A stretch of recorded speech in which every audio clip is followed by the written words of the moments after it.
ప్రార్థన చేశాడు కాబట్టి ఇక ఆలస్యం చేయకుండా వాక్యంలోకి వెళ్ళిపోదాం. విలాప వాక్యములు ఇక్కడ బైబిల్ పట్టుకొని చదవడానికి కొంచెం ఇబ్బంది, నేను మొబైల్లో చదువుతాను.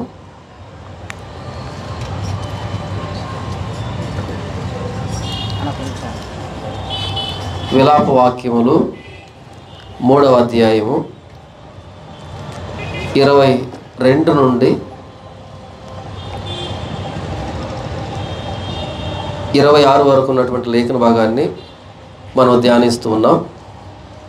అయితే 22 నుండి నేరుగా చదివినప్పుడు మనకు అర్థం కాదు కాబట్టి దానికి పునాది లాంటి లేఖన భాగాన్ని, అంటే మొదటి వచనం నుంచి 21 వరకు ఉన్నటువంటి లేఖన భాగాన్ని నేను చదివి వినిపిస్తాను. ఈ మొదటి వచనం నుంచి 21 వరకు ఏంటి అంటే, క్రీస్తుకు పూర్వం 586లో యెరూషలేము నాశనములో యూదులు ఎలా శ్రమను అనుభవించారు, భౌతికంగా ఎలాంటి బాధను అనుభవించారు, సామాజికంగా ఎలాంటి నిందను అవమానాన్ని భరించారు, ఆత్మీయంగా ఎలాంటి శోధనను అనుభవించారు, దేవుని ఆగ్రహానికి ఎలా వాళ్ళు గురయ్యారు అనేటువంటి విషయాలు రాయబడ్డాయి.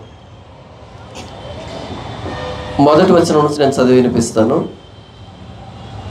నేను ఆయన ఆగ్రహ దండము చేత బాధను అనుభవించిన నరుడను. ఆయన కటిక చీకటిలోనికి దారి తీసి దానిలో నన్ను నడిపించుచున్నాడు. మాటి మాటికి దినవెల్లా ఆయన నన్ను దెబ్బలు కొట్టుచున్నాడు. ఆయన నా మాంసమును నా చర్మమును క్షీణింపజేయుచున్నాడు. నా ఎముకలను విరగొట్టుచున్నాడు. నాకు అడ్డముగా కంచె వేసి ఉన్నాడు. విషమును మాచిపత్రిని నా చుట్టూ మొలిపించి ఉన్నాడు. పూర్వకాలమున చనిపోయిన వారు నివసించినట్లు ఆయన చీకటి గల స్థలములో నన్ను నివసింపజేసి ఉన్నాడు. ఆయన నా చుట్టూ కంచె వేసి ఉన్నాడు. నేను బయలు వెళ్ళకుండానట్లు బరువైన సంఖ్యలు నాకు వేసి ఉన్నాడు. నేను బతిమాలి మొరలిడినను నా ప్రార్థన వినబడకుండా తన చెవి మూసుకొని ఉన్నాడు. ఆయన నా మార్గములకు అడ్డంగా చెక్కుడు రాళ్ళు కట్టి ఉన్నాడు. నేను పోజాలకుండా నా త్రోవలను కట్టివేసి ఉన్నాడు. నా ప్రాణమునకు ఆయన పొంచి ఉన్న ఎలుగుబంటి వలె ఉన్నాడు. చాటైన చోటుల్లో ఉండు సింహం వలె ఉన్నాడు. నాకు త్రోవ లేకుండా చేసి నా అవయవులను విడదీసి ఉన్నాడు. నాకు దిక్కు లేకుండా చేసి ఉన్నాడు. విల్లు ఎక్కుపెట్టి బాణములకు గురిగా ఆయన నన్ను నిలవబెట్టి ఉన్నాడు. తన అంబుల పొదిలోని బాణములన్నీ ఆయన నా ఆంత్రముల గుండా దూసిపోజేశాను. నా వారికి అందరికీ నేను అపహాస్యాస్పదంగా ఉన్నాను. దినమెల్లా వారు పాడునట్టి పాటలకు నేను ఆస్పదుడనైతేనే. చేదు వస్తువులు ఆయన నాకు తినిపించను. మాచిపత్రి ద్రావకము చేత నన్ను మత్తునిగా చేసెను. రాళ్ల చేత నా పండ్లు ఓడగొట్టెను. బుగ్గిలో నన్ను పొరలించెను. నెమ్మదికిని నాకును ఆయన బహు దూరం చేసి ఉన్నాడు. మేలు ఎట్టితో నేను మరచి ఉన్నాను. నాకు బలము ఉడిగెను అనుకుంటుని, యెహోవా యందు నాకిక ఆశలు లేవనుకుంటుని. నా శ్రమను, నా దురవస్థను, నేను త్రాగిన మాచిపత్రిని, చేదును జ్ఞాపకం చేసుకున్నాము. ఎడతెగక నా ఆత్మ వాటిని జ్ఞాపకం చేసుకొని నాలో కృంగి ఉన్నది. అది నీకు ఇంకనూ జ్ఞాపకం ఉన్నది కదా. ఇంతవరకు ఇర్మియా యూదుల స్థానంలో తను తాను పెట్టుకొని ఎంతటి శ్రమను యూదులు అనుభవిస్తున్నారన్నదాన్ని వర్ణించాడు ఆయన. అంటే మనం 17వ వచనం చూస్తే, నెమ్మదికిని నాకును ఆయన బహు దూరం చేసి ఉన్నాడు. మేలు ఎట్టిదో నేను మరచి ఉన్నాను. మేలు అనేది మర్చిపోయాడంట. అంటే ఇర్మియా యూదుల గురించి మాట్లాడుతున్నాడు. ప్రతి యూదుడు కూడా మేలు అనేదాన్ని మర్చిపోయాడు, నెమ్మది అనేది మర్చిపోయాడు. అలాంటి డెస్పరేట్ కండిషన్ అంటారు దీన్ని. అలాంటి పరిస్థితికి వచ్చారు.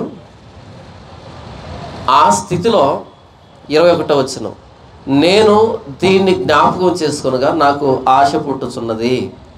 అలాంటి ఒక పరిస్థితిలో ఆయనకి ఏదో ఒకటి జ్ఞాపకం వచ్చింది. అది జ్ఞాపకం రాగానే ఆయనకు ఆశలు చిగురించాయి. అంతా అయిపోయింది,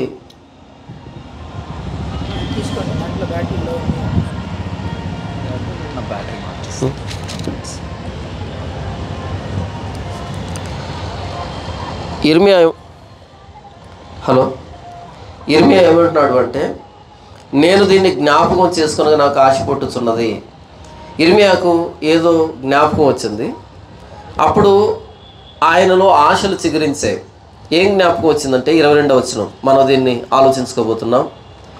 యెహోవా కృపగలవాడు, ఆయన వాత్సల్యత ఎడతెగక నిలుచున్నది, కనుక మనము నిర్మూలము కాకున్న వారము.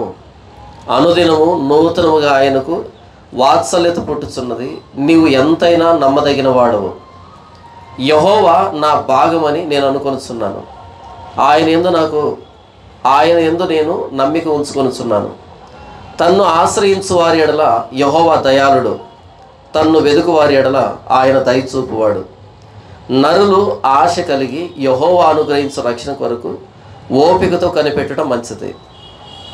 22వ వచనంలో యెహోవా కృపగలవాడు, యెహోవా కృపను జ్ఞాపకం చేస్తున్నప్పుడు ఇర్మియా నాకు ఆశ పుట్టుచున్నది అంటున్నాడు.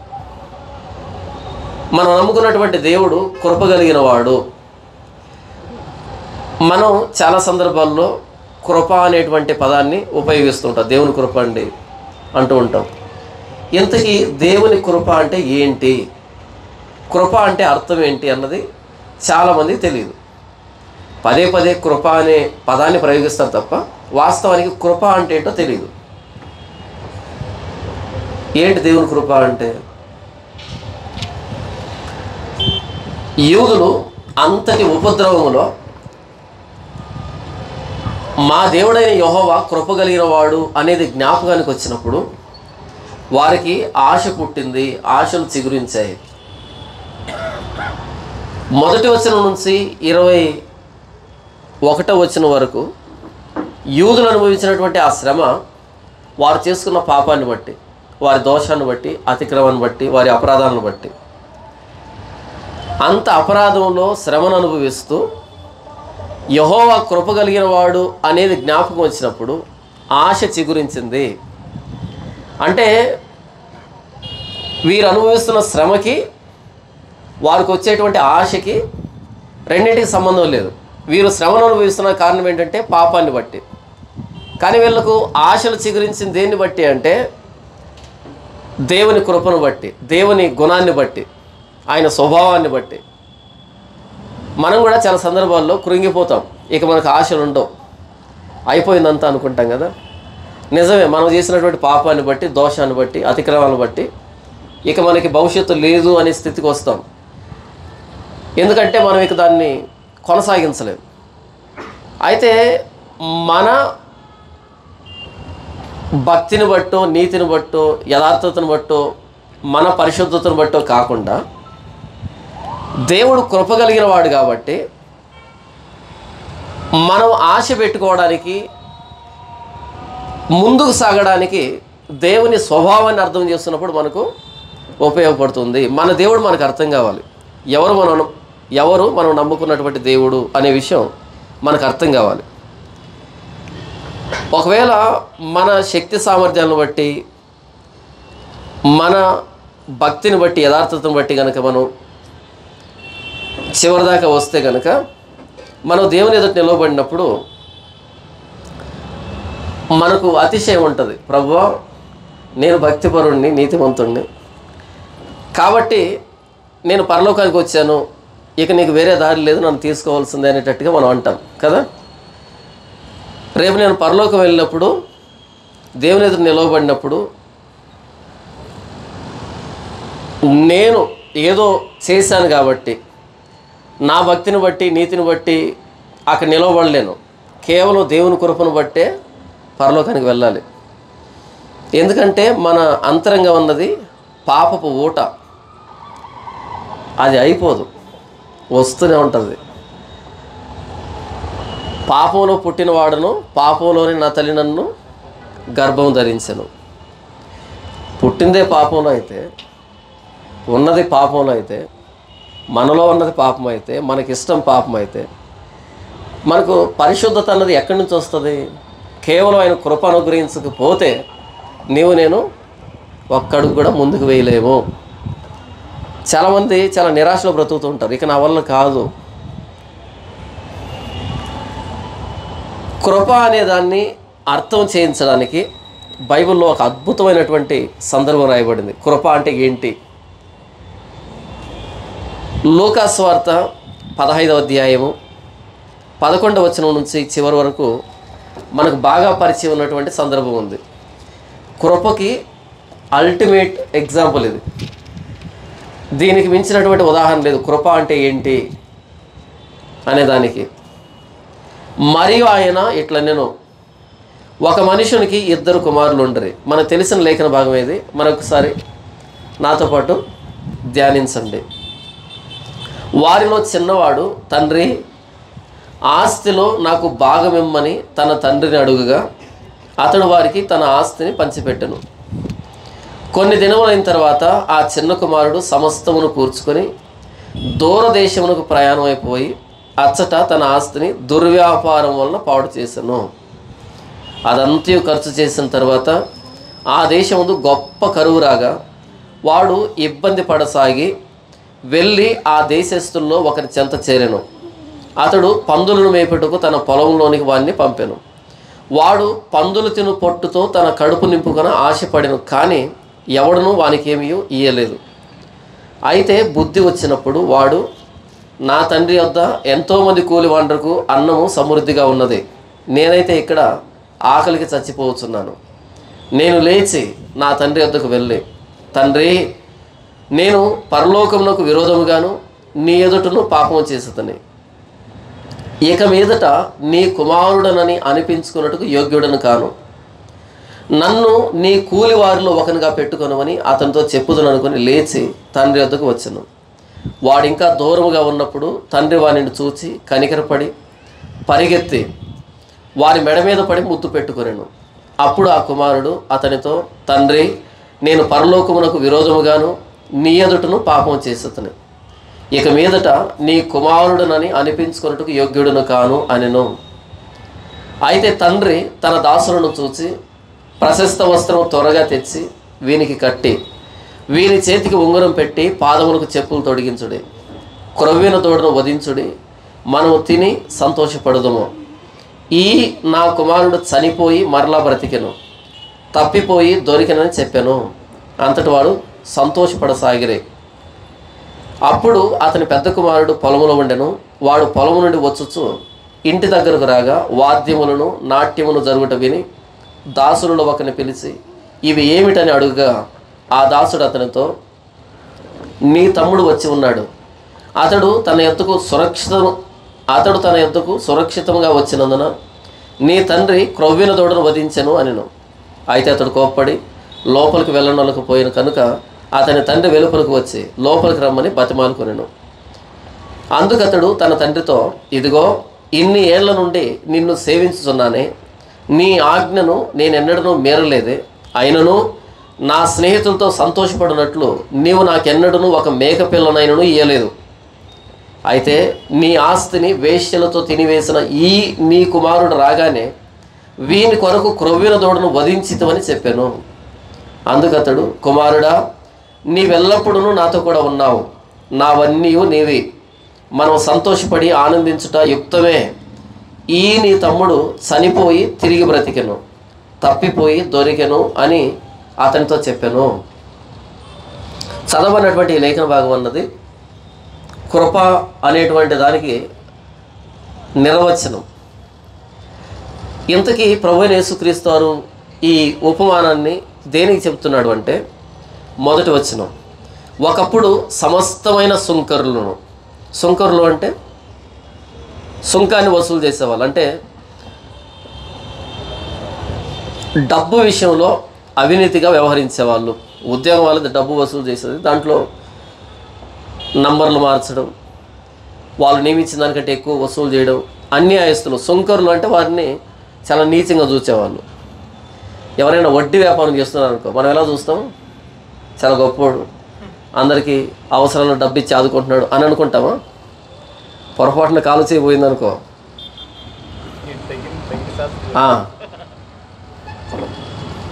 ఎంతమంది పాపం తగిలిందో, ఉసురు తగిలిందో కదా. ఒకప్పుడు సమస్తమైన సుంకరులను, పాపులను ఆయన బోధ వినుటకు ఆయన దగ్గరకు వచ్చుచుండగా, ఎవరు వస్తున్నారంటే యేసుప్రభు దగ్గరికి?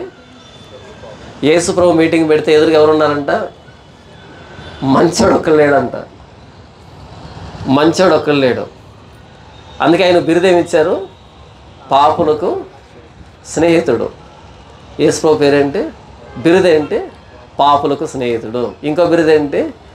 తిండిపోతూ కదా. బాప్తిస్మ ఇచ్చేమో తినకుండా త్రాకుండా వచ్చాడు కాబట్టి దయ్యం పట్టినాడు, అంతేనా? యేసుప్రభు తింటున్నాడు త్రాగుతున్నాడు కాబట్టి తిండిపోతూ. ఇంకెవరు తింటారు మరి? పాపులకి స్నేహితుడు.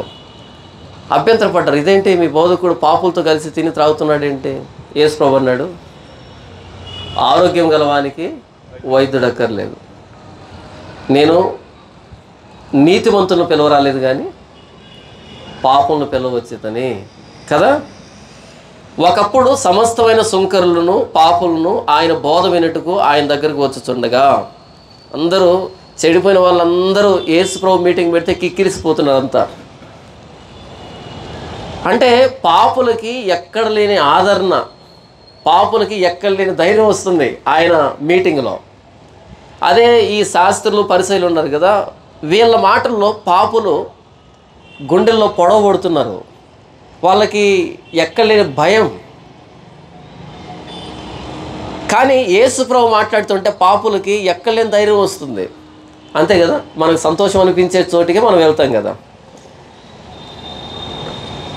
సమస్తమైన సుంకరులను, పాపులను ఆయన బోధ వినుటకు ఆయన దగ్గరకు వచ్చుచుండగా, పరిసయ్యులను, శాస్త్రులను అది చూచి, ఇతడు పాపులను చేర్చుకొని వారితో కూడా భోజనం చేయుచున్నాడని చాలా సనుక్కునిరే.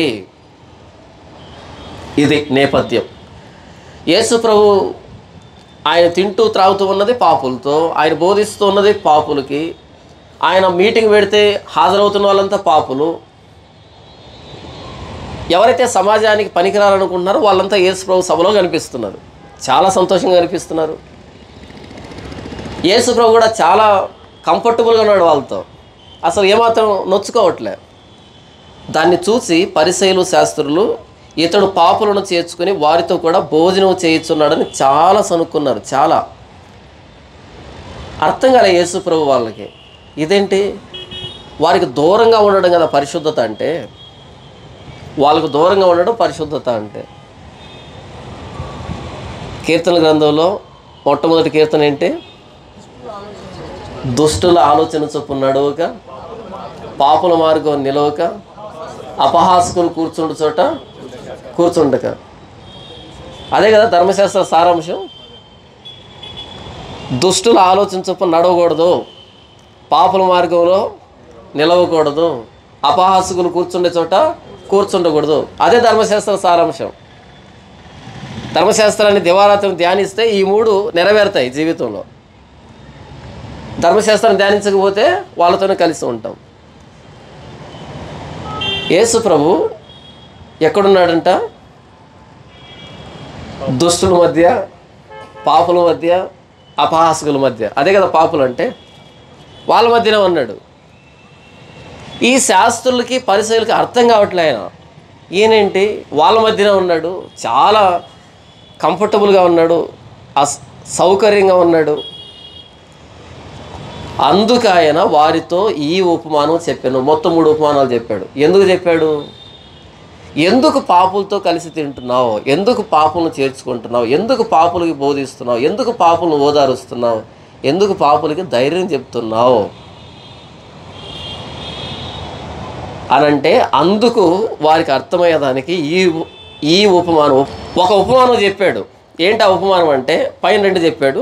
అయితే ఈ ఉపమానాన్ని కృపకి పరాకాష్ఠగా చెప్తారు బైబిల్ పండితులు. కాబట్టి దీన్ని నేను తీసుకుంటున్నాను. మొత్తం 3 అవే. ఒక మనుషునికి 2 కుమారులు ఉండరు. ఒకరికి 2 కుమారులు ఉన్నారంట.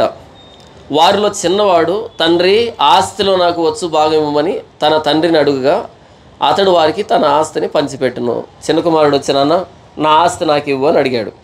ఇక చేసేది లేక బుజ్జగించుంటాడు, నచ్చజెప్పి ఉంటాడు, కానీ చిట్ట చివరికి ఆస్తి పంపకం జరిగింది, ఇచ్చేశాడు. కొన్ని దినములైన తర్వాత ఆ చిన్న కుమారుడు సమస్తమును కూర్చుకొని దూరదేశములకు ప్రయాణమైపోయి అచ్చట తన ఆస్తిని దుర్వ్యాపారం వలన పాడు చేశాడు. మొత్తం ఆస్తిని అంతటిని పోగొట్టేశాడు. అదంతయు ఖర్చు చేసిన తర్వాత ఆ దేశం ముందు గొప్ప కరువు రాగా వాడు ఇబ్బంది పడసాగి వెళ్ళి ఆ దేశస్తుల్లో ఒకరి చెంత చేరెను. అతడు పందులను మేపుటకు తన పొలంలోనికి వాడిని పంపెను. ఎక్కడ పుట్టాడు ఈ వ్యక్తి? ధనవంతునికి పుట్టాడు, మంచి ఉన్నతమైన స్థితిలో పుట్టాడు. తన ఆస్తిని తీసుకున్నాడు, దుర్వ్యాపారం పాడు చేశాడు. ఇప్పుడు పరిస్థితులు అన్నీ అడ్డం తిరిగాయి, కరువు వచ్చిందంట. కాబట్టి పరిస్థితులు అడ్డం తిరిగాయి. ఎక్కడికి వెళ్ళాడు? ఇప్పుడు పందులు మేపడానికి పొలానికి వెళ్ళాడు. వాడు పందులు తిను పొట్టుతో, అంటే పందులు మేపడం కాదు, పందులు తినే పొట్టుకు కూడా ఆశపడుతున్నాడు. అయితే అది కూడా దక్కలేదంట. వాడు పందులు తిను పొట్టుతో తన కడుపు నింపుకొని ఆశపడిన కానీ ఎవడును వానికి ఏమీ ఇయ్యలేదు, అది కూడా దక్కలేదు. అయితే బుద్ధి వచ్చినప్పుడు, అంటే ఇక ఆకలి భరించలేనటువంటి స్థితిలో మెదడు బాగా పనిచేసింది. అప్పుడే కదా కొత్త కొత్త ఆలోచనలు వస్తాయి. అయితే బుద్ధి వచ్చినప్పుడు వాడు, నా తండ్రి వద్ద ఎంతోమంది కూలి వాండ్రకు అన్నము సమృద్ధిగా ఉన్నది, నేనైతే ఇక్కడ ఆకలికి చచ్చిపోతున్నాను, ఆకలితో చనిపోయేటువంటి స్థితికి వచ్చాడు. నేను లేచి నా తండ్రి వద్దకు వెళ్ళి, తండ్రి, నేను పరలోకమునకును విరోధముగాను నీ ఎదుటను పాపం చేసేతని, ఇక మీదట నీ కుమారుడిని అనిపించుకున్నట్టుకు యోగ్యుడని కాదు. ఏ స్థితికి వచ్చాడంటే, నాన్నని నేను నీ కొడుకుని అని చెప్పుకునేటువంటి స్థితిని కూడా కోల్పోయాడు. సమాజంలో మనం చూస్తుంటాం, ఇక నీవు నాకు కుమారుడు కాదు, నా కుమార్తె కాదు, నా కొడుకు చచ్చిపోయాడు, నా కుమార్తె చచ్చిపోయింది కదా. నిజమే, మనం అంతకు మించి ఆలోచించలేం, అంతకు మించి క్షమించలేం, అంతకు మించి మనం అర్థం చేసుకోలేం. ఒక స్థాయి ఉంటుంది మనకి కదా, ఒక స్థాయి వరకే చెబుతాం. ఆ తర్వాత ముఖం మీద ఉమ్మి వేస్తాం, దుమ్మెత్తి పోస్తాం. 3 గుడ్లు పెడితే ఒక గుడ్డు ఏంటంట రైట్ వైపు 3 గుడ్లు పుడితే ఒక గుడ్డు మురిగిపోయింది మా వైపు అంటారు, మరి ఇటువైపు అనరేమో. ఇక వీధిలోకి వచ్చి బిందెత్తుకొని నీళ్లు గుమ్మరించుకుంటారు, అయిపోయింది, చనిపోయారు కదా. పిండ పెట్టేస్తారు కొంతమంది. ఎందుకు అంటే తలవంపులు తీసుకొని వచ్చాడు. ఇలాంటి వ్యక్తి పుడితే ఏంటి, పుట్టపోతే ఏంటి? నా ఇంటి గడప దొక్కొద్దంటాం. నేనంతే, మీరు అంతే. ఇంతకు మించి ఆలోచించాలి. నేను ఆలోచించలేను, మీరు కూడా ఆలోచించలేరు కదా. ఇక్కడ ఈ కుమారుడు, నేను నీ కుమారుణ్ణి అని పిలిపించుకున్నట్టుకు యోగ్యుడిని కాదు ఆయన అంటాంలే. ఈ వ్యక్తి ఆ స్థితికి వచ్చాడు. నేను ఇక నాన్నని పిలవడానికి కూడా యోగ్యుడిని కాదు, నన్ను కొడుకని కూడా పిలవద్దు. నేను ఎందుకు వచ్చాను అంటే, ఇక్కడ కేవలం అన్నం కోసం మాత్రమే వచ్చాను. ఈ దేశంలో ఎవరి దగ్గరికి వెళ్ళినా సరే సరిగ్గా భోజనం కూడా పెట్టట్లేదు, కానీ నువ్వు భోజనం సరిగ్గా పెడుతున్నావు కదా, అందుకని నీ దగ్గరికి వచ్చిన ఒక యజమానుడిగా. అంటే ఏ స్థాయికి వచ్చాడు, ఎక్కడ పుట్టాడు, ఏ స్థాయికి వచ్చాడు? నన్ను నీ కూలివారిలో ఒకనిగా పెట్టుకోనమని. ఒకసారి ఆలోచించండి, ఒకవేళ ఈ వ్యక్తిని కూలివానిగా పెట్టుకుంటే ఆ తోటి కూలి వాళ్ళ మధ్య ఈ వ్యక్తికి ఎలాంటి గౌరవం లభిస్తుంది? ఎంత అవమానం కదా. దానికైనా ఓర్చుకుంటాను, ప్రస్తుతానికి అన్నం కావాలి. ఎంత దిగజారి, ఎంత అట్టడుగు స్థాయికి వచ్చాడో. ఈ అట్టడుగు స్థాయిలో చాలామంది ఉరి పెట్టుకునే ప్రయత్నం చేస్తారు. ఇక ఎవరికి మొక్కు చూపించుకోవాలని ఆత్మహత్య చేసుకునేటువంటి ప్రయత్నం చేస్తారు కదా. ఈ వ్యక్తి ఆ స్థాయికి వచ్చాడు అని అనుకొని లేచి తండ్రి వద్దకు వచ్చాడు. అసలు ఆ స్థితిలో రాకూడదు, ముఖం చూపించలేని స్థితి అది, రాకూడదు. కానీ ఆ వ్యక్తి వచ్చాడు అంటే ఇక ఎంత అట్టడుగు స్థాయిలో ఉన్నాడో.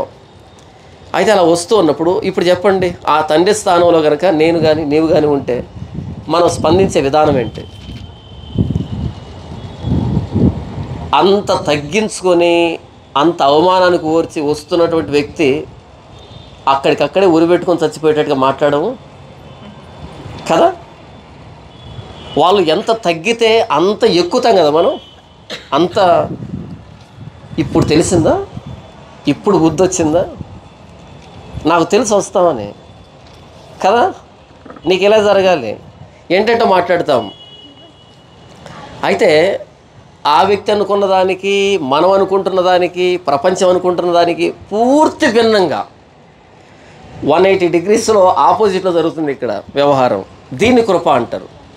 ఆ వ్యక్తి చేసిన దానికి, ఆ వ్యక్తి ఉన్న విధానానికి, ఇక్కడ తండ్రి ప్రవర్తిస్తున్న విధానానికి అస్సలు సంబంధం లేదు.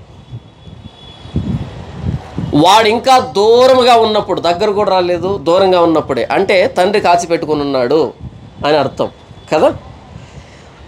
ఈ యానిమేషన్ వీడియోలు ఉంటాయి కదా, యానిమేషన్ వీడియోలో మరి అక్కడ నిజంగా జరిగిందో లేదో మనకు తెలియదు, కానీ యానిమేషన్ వీడియోలో ఎలా చెప్పారు చిన్నపిల్లలకంటే, తండ్రి ఆ కాంపౌండ్లో ముసలోడుగా ఉంటాడు, అలా చూస్తాడు. అల్లంత దూరంలో ఎవరో వస్తూ ఉంటారు, తండ్రికి కళ్ళు మసక కనబడుతూ ఉంటాయి. అలా చేపెట్టి ఇలా చూస్తాడు, సరిగా కనబడ్డు.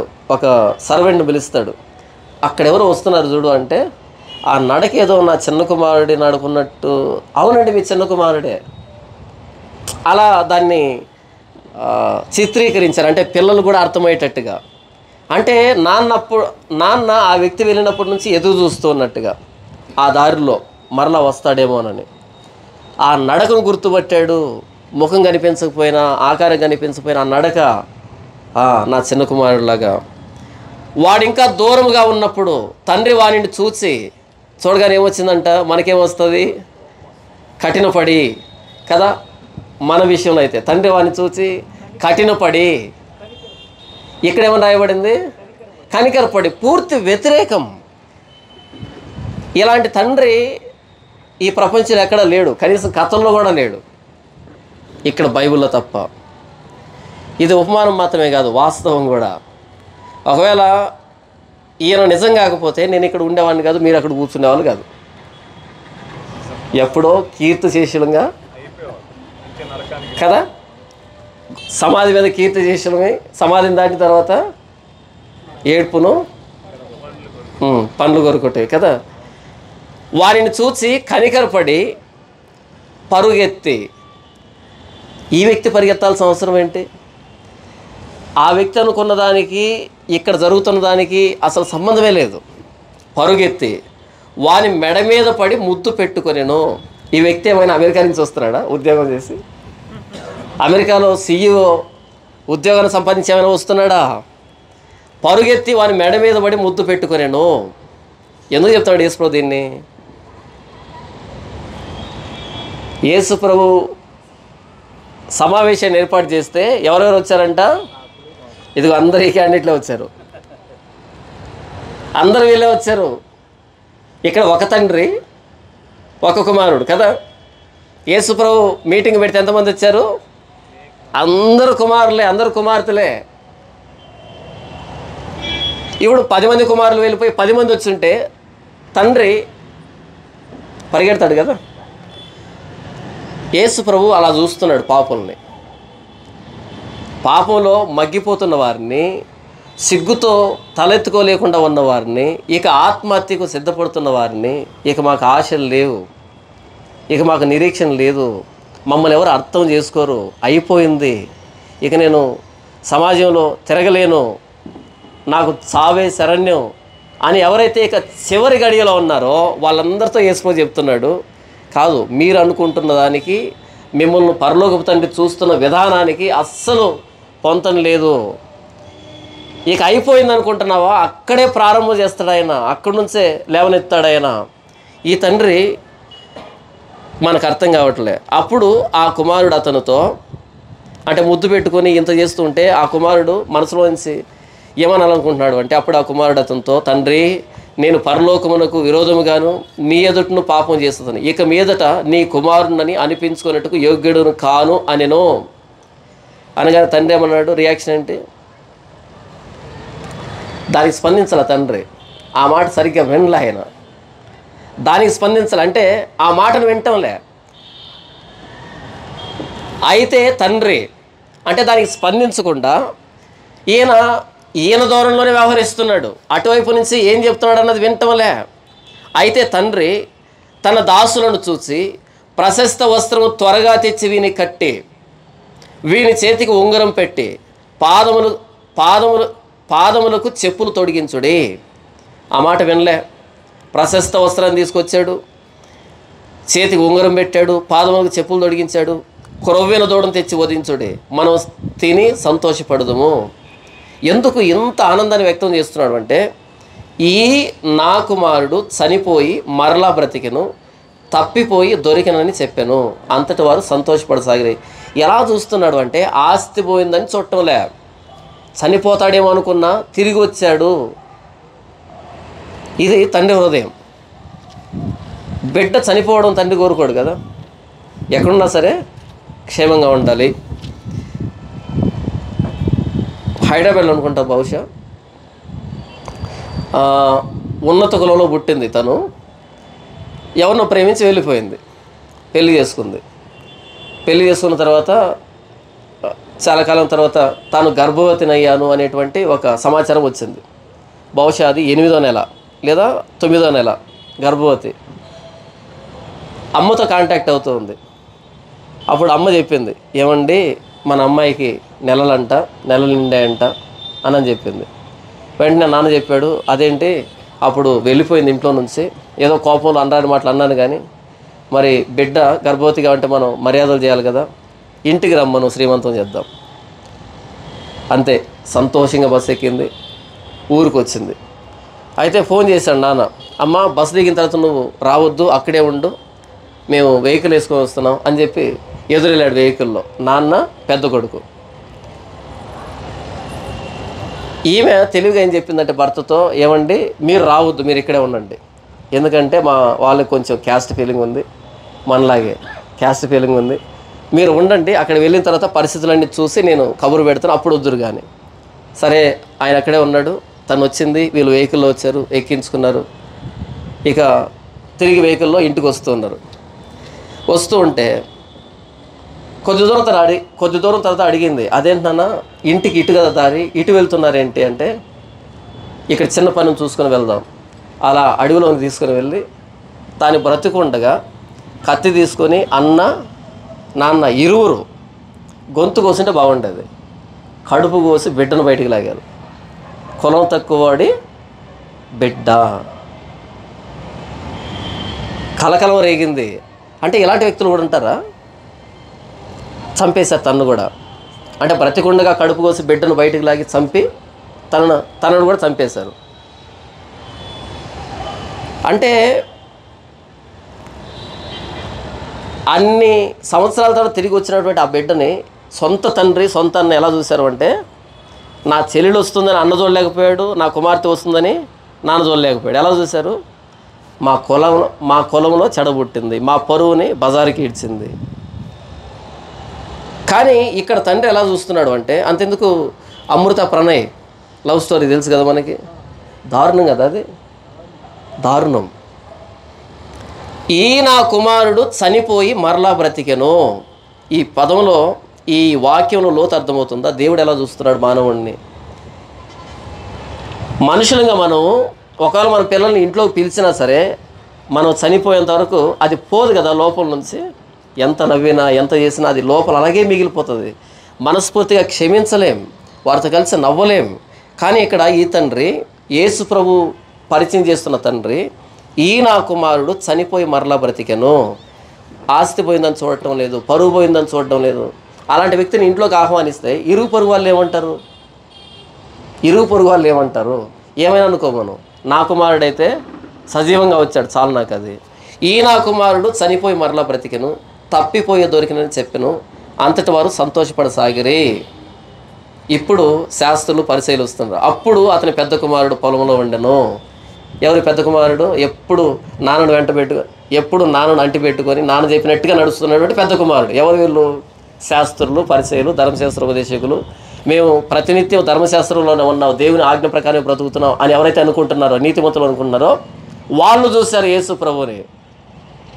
ఇక్కడ పెద్ద కుమారుడితో పోలుస్తున్నాడు. అప్పుడు పెద్ద కుమారుడు పొలంలోంచి వచ్చి ఇంటి దగ్గరకు రాగా వాద్యములను నాట్యమును జరుగుట విని దాసులు ఒకని పిలిచి ఇవి ఏమిటని అడుగుగా లోపలికి కూడా వెళ్ళలే. ఏంటి సంబరం నాకు తెలియకుండా ఏం జరుగుతుంది ఇంట్లో? ఆ దాసుడు అతనితో నీ తమ్ముడు వచ్చి ఉన్నాడు, అతడు తన ఎద్దుకు సురక్షితముగా వచ్చినందున నీ తండ్రి క్రొవ్వెన దూడను వధించెను అనెను. అయితే అతడు కోప్పడి లోపలికి వెళ్ళనొల్లకపోయాను. లోపలికి పోలే, కోప్పడ్డాడు, బయటికి వెళ్ళిపోతున్నాడు. ఈ విషయాన్ని తండ్రి ముందే పసిగట్టాడు. తండ్రి వెలుపలికి వచ్చి లోపలికి రమ్మని బతిమాలుకొనెను. ఇటు వీళ్ళను వదిలిపెట్టలే, అటు తమ్ముడిని వదిలిపెట్టలే. అంటే మేము నీతిమంతులు అనుకుంటున్న వాళ్ళను అర్థం చేసుకుంటాడు ఆయన, మేము చెడిపోయాం అనుకున్న వాళ్ళను అర్థం చేసుకుంటాడు ఆయన. అందుకతడు తన తండ్రితో ఇదిగో ఇన్ని ఏళ్ల నుండి నిన్ను సేవించుతున్నానే, నీ ఆజ్ఞను నేను ఎన్నడూ మీరలేదే. అయినను నా స్నేహితులతో సంతోషపడినట్లు నీవు నాకెన్నడూ ఒక మేక పిల్లనైనను ఇయ్యలేదు. ఇక్కడ అర్థమవుతుందా? ఇంత తండ్రిని అంటి పెట్టుకుని ఉన్నా సరే ఎప్పుడు ఒక మేక పిల్లని ఇవ్వలేదంట, ఎప్పుడు పార్టీ చేయలేదంట. అది నిజం కూడా. కానీ అన్ని విషయాలు చెడిపోయి ఎవరైతే వచ్చాడో ఆ వ్యక్తి కోసం ఎందుకు చేస్తున్నాడు పరలోకపు తండ్రి చూసే విధానం. అయితే నీ ఆస్తిని వేశ్యలతో తినివేసిన ఈ నీ కుమారుడు రాగానే వీని కొరకు క్రొవ్వెన దూడను వధించితివి అని చెప్పాను. అందుకతడు కుమారుడా నీవెల్లప్పుడూ నాతో కూడా ఉన్నావు, నావన్నీ నీవి, మనం సంతోషపడి ఆనందించుట యుక్తమే. ఈ నీ తమ్ముడు చనిపోయి తిరిగి బ్రతికెను, తప్పిపోయే దొరికినని అతనితో చెప్పాను. నీవెల్లప్పుడు నాతో పాటు ఉన్నావు కాబట్టి విందు చేయాల్సిన అక్కర్లే, నావన్నీ నీవి. అయితే ఈ నీ తమ్ముడు తప్పిపోయి దొరికాడు, చనిపోయి బ్రతికాడు. దీన్ని మనం పైన 2 ఉపమానాలను చూస్తాం. మారు మనసు అక్కర్లేని 99 మంది నీతిమంతుల కంటే మారు మనసు కావాల్సినటువంటి ఒక్క పాపి విషయమై పరలోకంలో విందు జరుగుతుంది, సంతోషం కలుగుతుంది. 99 మంది ఆ గొర్రెలను విడిచిపెట్టి తప్పిపోయిందని వెతకడానికి వెళ్తాడు కదా, అలా దీనిని కృపకు పరాకాష్ఠగా చెప్తారు. కృప అంటే ఎవడికి అర్హత లేదో వాడికి బహుమానం ఇవ్వడం, అర్హత లేనివాడికి బహుమానం ఇవ్వడం. అర్హత ఉన్నవాడికి బహుమానం ఇస్తే వాడు గెలుచుకున్నాడు, అదేమి గొప్ప విషయం కాదు. వాడు ముందు వచ్చాడు, వాడు గెలుచుకున్నాడు. క్రైస్తవ బ్యూటీ, క్రిస్టియన్ బ్యూటీ ఏంటంటే, క్రిస్టియానిటీ బ్యూటీ ఏంటంటే గ్రేస్, కృప. ఈ ప్రపంచానికి అర్థం కాలే ఈ విషయం. చాలామంది ఈ మధ్య సోషల్ మీడియాలో మాట్లాడుతున్నారు, పాపుల్ని శిక్షించాలి కానీ క్షమించడం ఏంటి అని. ఎంతమంది అడుగుంటారు నన్ను, పాపులని శిక్షించాలి కానీ క్షమించడం ఏంటి? అర్థం కాలే. గ్రేస్ అనేది ప్రభువైన యేసుక్రీస్తు దగ్గర మాత్రమే దొరికేటువంటి ఆ వరం అది. ఒకవేళ పాపుల్ని శిక్షించాలి అంటే శిక్షించేది ఎవరు? ఇంతకీ వాళ్ళ మాట ప్రకారం పెట్టుకుందాం. పాపుల్ని శిక్షించాలి కానీ క్షమించడం ఏంటి అన్నారు. సరే, దాన్ని తీసుకుందాం. ఇప్పుడు నీ మతంలో నేను పాపిని, ఏ దేవుడు నాకు శిక్ష విధిస్తాడు చెప్పు? ఎవరున్నారు? నేను పాపం చేశాను, నన్ను శిక్షించు అని ఆ మతంలోకి వెళ్ళి ఒకరిని పట్టకరా శిక్షించామనంటే నాకంటే పరమ వరస్ట్గా ఉంటారు. ఎందుకంటే నేను అబద్ధం చెప్పి పొరపాటున చెప్పానని నేను పశ్చాత్తాపడే అవకాశం ఉంది. కానీ వాళ్ళు అలా చెప్పలే, ఇది లోక కళ్యాణం కోసం అన్నారు. ఒకంత నేనే మంచివాడిని కదా, కొంచెం మోమాటంగా అబద్ధం చెప్తాను. కానీ వాళ్ళు ఏం చెప్పారు, చాలా ప్రౌడ్గా, ఇది లోక కళ్యాణం కోసం. ఇక ఈ వ్యభిచారానికి సంబంధించి అయితే అది మనం టచ్ చేసినా సరే ఉపయోగం ఉండదు, ఎంత తక్కువ మాట్లాడితే అంత మంచిది కదా. ఎవరు శిక్ష విధించాలి? ఒకవేళ పాపిని శిక్షించాలి అంటే నన్ను వదిలిపెట్టి మొట్టమొదటి వాళ్ళందరినీ శిక్షించాలి. ప్రభువైన యేసుక్రీస్తు వారి దగ్గర మాత్రమే కృప అనేది దొరుకుతుంది, క్రైస్తవులో మాత్రమే దొరుకుతుంది. కనుకనే అన్ని విధాల చెడిపోయిన వాళ్ళు కూర్చుంటారు మొట్టమొదట ప్రభువైన యేసుక్రీస్తు వారి దగ్గర. కృప అన్నది బయట దొరకదు. క్షమించాలి అంటే పెద్ద మనసు ఉండాలి. క్షమించాలంటే పెద్ద మనసు ఉండాలి. శిక్షించడం ఎవరైనా శిక్షిస్తారు కదా. క్షమించడం అందరికీ సాధ్యమయ్యేటువంటి కాదు, ప్రభువైన యేసుక్రీస్తు వారికి మాత్రమే సాధ్యమయ్యే విషయం. పెద్ద కుమారుడు వచ్చాడు, నాకు ఒక్క మేకపిల్లను కూడా ఇవ్వలేదు, ఈ వ్యక్తి కోసం విందు చేస్తున్నామంటే ఇది పరలోకపు తండ్రి మనసు. ఎవరైతే ప్రభువైన యేసుక్రీస్తు వారి దగ్గరికి చెడిపోయిన వాళ్ళు వచ్చారో వాళ్ళని ప్రభువైన యేసుక్రీస్తు వారు ఎలా చూస్తున్నాడు అంటే తప్పిపోయి తిరిగి వచ్చినటువంటి కుమారుల్లాగా, కుమార్తెలాగా, చనిపోయి తిరిగి బ్రతికినటువంటి కుమారుల్లాగా, కుమార్తెలాగా. కనుకనే అన్ని విధాలా చెడిపోయిన వాళ్ళు ధైర్యంగా ప్రభువైన యేసుక్రీస్తు వారి దగ్గరికి రాగలరు, ఇంకెక్కడికి వెళ్ళలేరు. మేము మంచోళ్ళమే అనుకునే వాళ్ళు ప్రపంచం ఎక్కడికైనా వెళ్ళొచ్చేమో కానీ మేము చాలా మంచోళ్ళం, నీతిమంతులు, ఉత్తములు అనుకునేవాళ్ళు లేరు. నీతిమంతులు లేడు, ఒక్కడు లేడు అనుకునే వాళ్ళు ఉన్నారు, భ్రమలో బ్రతికే వాళ్ళు ఉన్నారు కదా. అలాంటి వాళ్ళు ఎక్కడెక్కడికో వెళ్తారు. కానీ నేను చెడిపోయాను అనే ఆలోచన వస్తే కనిపించే ఒకే ఒక దేవుడు, కనిపించే ఒకే ఒక దారి, ఆయన ప్రభువైన యేసుక్రీస్తు. ఎవరికి ప్రభువైన యేసుక్రీస్తు బాగా అర్థమవుతాడంటే అంతగా చెడిపోతేనే అంత లోతుగా అర్థమవుతాడు. నేను అంతగా చెడిపోయాను కాబట్టే ఇంత బాగా అర్థమయ్యాడు కదా. అంటే మీరు చెడిపోండి అని చెప్పట్లే. ఎవరికి ప్రభువైన యేసుక్రీస్తు అర్థమవుతాడు అంటే పాపాత్మురాలైన స్త్రీ ఉంది లూకా సువార్త 7వ అధ్యాయంలో, ది టౌన్ హ్యార్లెట్ అని రాయబడింది. టౌన్ హ్యార్లెట్ అంటే ఆ పట్టణానికి ఆవిడే వేశ్య అనమాట. ఆవిడ ఇంట్లోనికి వస్తే విందుకు పిలిచినటువంటి ఆ పరిసయుడు నొచ్చుకుంటాడు, ఎవరు రానిచ్చారు వీడిని, ఈయన ప్రవక్త అయిన ఎడల తన్ను ముట్టుకొని ఆ స్త్రీ యవతియో ఎటువంటిదో ఎరిగి ఉండును కదా అని బాధపడతాడు. ఎందుకు పిలిచానా యేసు ప్రభుని, ఇలాంటి ఆవిడ ముట్టుకుంటూ ఉంటే ఆ మాత్రం కూడా గుర్తుపట్టలేడా, ఈయన ప్రవక్త అనుకున్నానే, ప్రవక్త కాదే. ప్రభువైన యేసుక్రీస్తు ఆవిడను పాదాలు పట్టుకొని ఇచ్చాడు, ఆవిడను ముద్దు పెట్టుకొని ఇచ్చాడు, కన్నీళ్ళతో తడపనిచ్చాడు, తల వెంట్రుకలతో తొడవనిచ్చాడు, వదిలిపెట్టేశాడు కాళ్ళని, ఇచ్చేశాడు ఆవిడ కాళ్ళని. యేసుప్రభు అన్నాడు, అమ్మా నీవు నన్ను విస్తారంగా ప్రేమించితే కనుక నీ విస్తార పాపాలు క్షమించబడ్డాయి. విస్తార పాపాలు క్షమించబడినవాడు విస్తారంగా ప్రేమించగలుగుతాడు, విస్తారంగా పాపం చేసినవాడు విస్తారంగా క్షమించగలుగుతాడు. యేసుప్రభు అంటాడు కదా,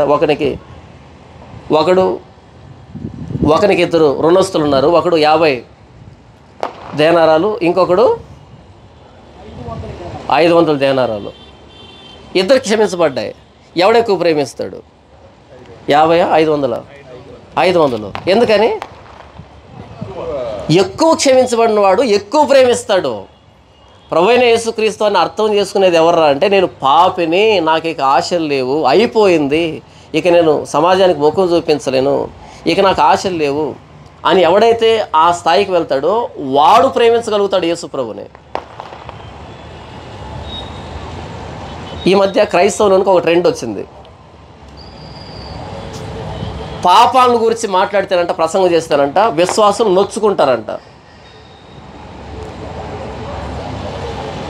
అందుకనే పాపాల గురించి బోధించటంలే, మేలులు, దీవెనలు, ఆశీర్వాదాలు, అభివృద్ధి, విజయాన్ని సాధించడం అంటే ఎలా? మరి అంత విజయం సాధిస్తే నువ్వెందుకు అడుగు తింటున్నావు? ఇప్పుడు విజయాన్ని సాధించడం ఎలా అని ఇంత అద్భుతమైన ప్రసంగం చేసే నీవు అడుగు తినడం దేనికి? ఆ విజయం మీద నువ్వే సాధించవచ్చు కదా. అన్ని విజయ సూత్రాలన్నీ వీళ్ళకి, చివరిలో అడుగు తినడం మాత్రం.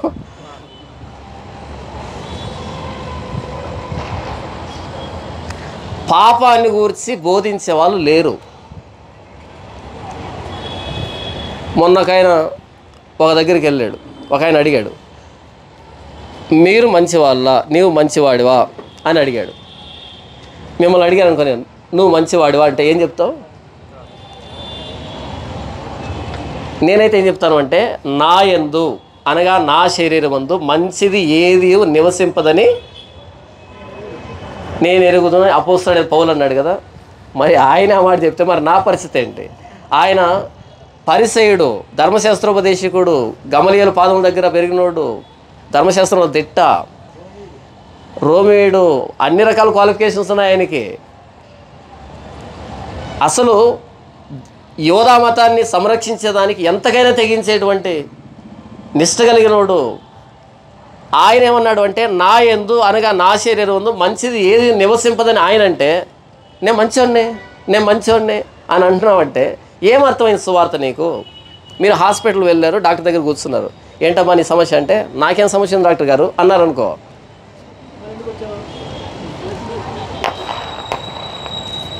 డాక్టర్ దగ్గరికి వెళ్ళి కూర్చున్నప్పుడు ఏంటి సమస్య అంటే ఏకరువు పెట్టాలి వరుసగా, ఇక్కడ నొప్పి అక్కడ నొప్పి, అది సమస్య ఇది సమస్య అంటే డాక్టర్ కూడా కొంచెం తృప్తి అనిపిస్తుంది కదా, ఎందుకంటే చిట్టా పెరుగుతుంది కాబట్టి. నాకేంటి ప్రాబ్లం, అన్నీ బాగున్నాను, సంపూర్ణ ఆరోగ్యవంతుని అంటే మరి ఎందుకు వచ్చావు? టైం వేస్ట్ కదా. డాక్టర్ దగ్గరికి వెళ్ళి నాకేం ప్రాబ్లం లేదంటే డాక్టర్ని వెక్కిరించడం అవుతుంది, డాక్టర్ సమయాన్ని వృధా చేయడం అవుతుంది కదా. ప్రభువైన యేసుక్రీస్తు దగ్గరికి వచ్చి నేను మంచివాడినే, నేనేం తప్పు చేశానంటే, ఇక యేసుప్రభు దేనికి తమాషాగా, నేను పాపంలో పిలవచ్చేతని. ఇలాంటి వాళ్ళు పెద్ద పెద్ద పాస్టర్గా చలామణి అవుతున్నారు. సువార్త అర్థం కాలే, సువార్త తాకలే వాళ్ళని అసలు. యేసుప్రభుని ఎందుకు నమ్ముకున్నా అంటే యేసుప్రభులో మానవత్వపు శిఖరాన్ని చూశాడంట. బైబిల్లో ఉందా? యేసుప్రభుని ఎందుకు నమ్ముకున్నారు మీరు? మానవత్వపు శిఖరాన్ని, మానవత్వపు పరాకాష్ఠను చూశాడంట. మానవత్వ పరాకాష్ఠ బైబిల్లో ఎక్కడ కనిపించట్లేదు యేసుప్రభుకు సంబంధించి. దేవుడు మానవుడు ఎందుకు కావాల్సి వచ్చిందంటే అన్నది బైబిల్ కదా. యేసుప్రభు అంటే సువార్త తెలియని వాళ్ళందరూ సేవకులు అయ్యారు. అయ్యారు కాదు, చేశాం. అయ్యారు కాదు, చేశాం. సువార్త తెలియని వాళ్ళందరినీ సేవకులు చేసి సువార్తని భ్రష్టు పట్టించుకున్నాం. పాపాత్మురాలైన స్త్రీ ప్రభువైన యేసుక్రీస్తు దగ్గరికి వచ్చినప్పుడు, నీవు నన్ను విస్తారంగా ప్రేమించితే కనుక నీ విస్తార పాపాలు క్షమించబడ్డాయి, దీని కృప అంటారు. చేసిన పాపాలకి ప్రభువైన యేసుక్రీస్తు క్షమించిన విధానానికి ఏమైనా సంబంధం ఉందా? ఏ సంబంధం లేదు. ఒకడు 1000 రూపాయలు దొంగలించి పట్టుబడ్డాడు అనుకో, సర్లే పోరా అంటాం, పెద్ద మనసు చేసుకొని కదా. 100 కోట్లు నొక్కేశాడు అనుకో, ఎంత దుర్మార్గుడు అయిపోతాడు కదా. 0 పెరిగే కొద్దీ మనం క్షమించలేం, 0 తగ్గే కొద్దీ క్షమించగలుగుతాం. 10 రూపాయలు అయితే పాపం అంటాం, 100 రూపాయలు అయితే కొంచెం, 1000 రూపాయలు అయితే ఇంకొంచెం. 0 పెరుగుతున్నాయి అనుకో, క్షమించలేం. ప్రభువైన యేసుక్రీస్తు 0 పెరిగే కొద్దీ క్షమిస్తాడు. అంటే పాపం చేయమని లైసెన్స్ ఇవ్వటంలా, యేసు ప్రభు ఏంటి అని చెప్తున్నా, మన స్థితి ఏంటి అని చెప్తున్నా. నేనే పాపం చేయలేదు కాదు, అవకాశం రాలేదు. పాపం చేసే అవకాశం రాక అలా మిగిలిపోయాం. కానీ పాపం చేసే అవకాశం వస్తే అందరిలాంటి వాళ్ళమే. ఆయన మనందరి హృదయాలను ఏకరీతిగా నిర్మించాడు. ఎవరికెవరైనా తీసిపోం, అందరూ సమానమే, అందరూ ఒకే పడవలో ఉన్నాం. కాకపోతే ఒకడికి అవకాశాలు వచ్చి చెడిపోతాడు, ఒకడికి అవకాశం రాక మంచివాడిగా మిగిలిపోతాడు కదా. అవకాశాలు రాక మంచివాడిగా మిగిలిపోవచ్చు, అవకాశాలు వచ్చి చెడ్డవాడిగా బయటపడవచ్చు. బయటపడని మనం ఎగతాళి చేయాల్సిన అక్కర్లే, ఇద్దరిదే బ్రతుకు, కాకపోతే నాకు అవకాశాలు రాలే, ఇలా ఉండిపోయాను. మొత్తంగా చెప్పుకొచ్చేది ఏంటంటే, నేను అన్ని విషయాల్లో చెడిపోయాను అనే వాడికి ప్రభువైన యేసుక్రీస్తు వారు అర్థమవుతాడు, ఆయన ప్రేమ అర్థమవుతుంది. అయితే ఈరోజు ప్రపంచం ఒక భ్రమలో బ్రతుకుతుంది. ఏ భ్రమ? మేము మంచి వాళ్ళమే. ఎందుకని? ఉదయం మధ్యాహ్నం సాయంకాలం స్నానం చేస్తారు కాబట్టి. స్నానం చేస్తే మురికిపోతుంది కానీ, చెమట అవసరం పోతుంది కానీ పాపాలు పోతాయంటే పోవు కదా. తెల్లటి బట్టలు వేసుకొని, పట్టు వస్త్రాలు ధరించుకొని, ఒళ్ళంతా ఏంటంటో పూసుకొని స్నానాలు చేసి మేము మంచి వాళ్ళమే. యేసుప్రభు అర్థం కాడు. అలాంటి వాళ్ళే వీధికి ఎక్కి మా వీధిలో మత ప్రచారం చేయకండి. మత ప్రచారం ఏంటి? కృపకి పరాకాష్ఠ ఏంటంటే, ఆ చిన్న కుమారుడు సమస్తాన్ని దుర్వ్యాపారంలో పాడు చేసి మరలా తిరిగి వస్తే తండ్రి ఎదురెళ్ళి మెడ మీద పడి ముద్దు పెట్టుకొని, ఉంగరం తొడిగి, ప్రశస్త వస్త్రాన్ని తొడిగి, కాళ్ళకు చెప్పులు తొడిగి, విందు ఏర్పాటు చేసి సంబరపడుతున్నాడు అంటే, ఈ వ్యక్తి చేసిన దానికి తిరిగి తండ్రి స్వీకరించిన విధానానికి అస్సలు సంబంధం లేదు. దీన్ని కృప అంటారు. అర్హత లేని వాడికి ఇంతటి స్థాయిని ఇవ్వడం కృప అంటారు. పాపాత్ములైన స్త్రీని తన పాపాలన్నింటికంటే క్షమించడం, ప్రేమించడం దీని కృప అంటారు. ప్రభువైన యేసుక్రీస్తు సమరయ ప్రాంతంలో సుకార్ అనేటువంటి ఒక ఊరికి వచ్చాడు. అక్కడ యాకోబు బావి ఉంది. మధ్యాహ్నం 12 గంటలు అయింది. ఒక ఆవిడ వచ్చి నీళ్లు చేదుకోవడానికి. ఎందుకు వచ్చిన ఆ సమయంలో? ఉదయం సాయంకాలం ఇది నీళ్లు చేదుకునేటువంటి సమయాలు. అయితే మధ్యాహ్నం వచ్చిందంటే ఎవరు చూడకూడదు, ఎందుకంటే ఎవరికి తన ముఖం చూపించుకోలేనటువంటి స్థితిలో ఆ ఊర్లో బ్రతుకుతుంటాను. అప్పుడు ఒక ఆయన కూర్చోన్నాడు అక్కడ, అమ్మ నాకు నీళ్ళు ఇస్తావా? ఆవిడంది, అయ్యా నువ్వు చూడడానికి యూదుల్లాగా ఉన్నావు, నేను నీళ్ళు ఇస్తే త్రాగుతావా? త్రాగుతానమ్మా. మాట మాట్లాడుతున్నప్పుడు, అమ్మ నీవిచ్చే నీళ్ళు త్రాగితే నాకు మరలా దప్పిక అవుతుంది, నేను నీకు నీళ్ళు ఇస్తే నీకు దప్పిక కాదు. అయ్యా నీళ్ళు ఎలా వస్తాయి? ఈ బావి చాలా లోతుగుందే, నీ దగ్గర పాత్ర లేదే, త్రాడు లేదే. అప్పుడు ప్రభువైన యేసుక్రీస్తు అన్నాడు, అమ్మ నేను ఈ నీళ్ళు కాదు ఇచ్చేది. ఆవిడంది, అయ్యా ఇంత దూరం రాకుండా ఈ ప్రయాస లేకుండా ఆ నీళ్ళేదో నాకు ఇవ్వు. యేసుప్రభు అన్నాడు, అమ్మ నీవు వెళ్ళి నీ పెనిమిటిని తీసుకొని వస్తే నీళ్ళు ఇస్తాను ఇద్దరికి. అప్పుడు ఆవిడేమంది, అయ్యా నాకు పెనిమిటి లేడు. యేసుప్రభు ఏమన్నాడు, నిజమే చెప్పితివి, నీకు 5 పెనిమిట్లు ఉండురి, పాస్ట్ టెన్స్. ఇప్పుడున్నవాడు ప్రజెంట్ టెన్స్, నీ వాడు కాదు, ఫ్యూచర్లో ఉండడు. ఉండకపోతే ఇంకొకడు వస్తాడు కదా, సంపూర్ణం కదా. 5 పెనిమిట్లు ఉన్నారు, ఇప్పుడున్నవాడు నీ వాడు కాదు, మార్చేస్తావు. మార్చిన తర్వాత ఖాళీకి ఎలా ఉంటుంది? యేసుప్రభు అమ్మడి చెప్పి ఆవిడని తిరిగి, అయ్యా మెస్సియా వస్తాడు, అప్పుడు మాతో సమస్తం బోధిస్తాడు, ఆరాధన గురించి మాట్లాడతాడు కదా. అప్పుడు ఆవిడ ఆ కొండను విడిచిపెట్టి సమాజంలో పరిగెత్తి ప్రతి ఇంటి తలుపు తట్టి, రండి నేను చేసినవన్నీ నాకు చూపించిన ఆయన్ను చూపెడతాను, ఈయన మెస్సియాగాడా. ఆ మెస్సియా కోసం అనేక మంది ఎదురు చూస్తున్నారు. ఆయన ఎక్కడి నుంచి వస్తాడు, ఆయన ఎలా ఉంటాడు? యేసుప్రభు బోధలు అంటాడు కదా, మీరు వినే వాటిని వినాలని అనేక మంది ఆశపడ్డారు, కానీ వారికి దక్కలే. మీరు చూసే వాటిని అనేక మంది చూడాలనుకున్నారు, వారికి కనబడలే. వినుచున్న మీ చెవులు ధన్యములయ్యాయి, చూస్తున్న మీ కన్నులు ధన్యములయ్యాయి అని మాట్లాడతాడు కదా.